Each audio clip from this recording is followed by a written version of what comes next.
بسم اللہ الرحمن الرحیم۔ اعوذ باللہ العلیم من الشیطان الرجیم۔ بسم اللہ الرحمن الرحیم۔ الحمد للہ رب العالمین، الصلاۃ والسلام علی اشرف الانبیاء والمرسلین، خاتم النبیین وشافع المحشر، سیدنا المسدد بشیرنا الممجد نذیرنا المؤید المصطفی الامجد، المحمود الاحمد ابی القاسم محمد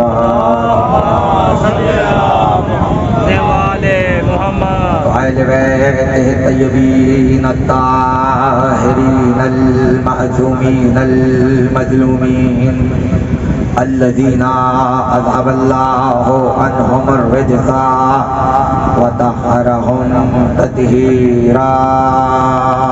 اللہم صلی علی محمد وآل محمد، ولعنۃ اللہ علی اعدائہم وغاصب حقوقہم ومنکر مظالمہم اجمعین۔ اما بعد فقد قال اللہ سبحانہ وتعالی فی محکم کتابہ الحکیم وقولہ الحق۔ بسم اللہ الرحمن الرحیم۔ لقد آتینا لقمان حکمتا طلبا۔ اللہم صلی علی محمد وآل محمد۔ ایک مرتبہ سب مل کے بلند ترین صلوات۔ اللہم صلی علی محمد وآل محمد۔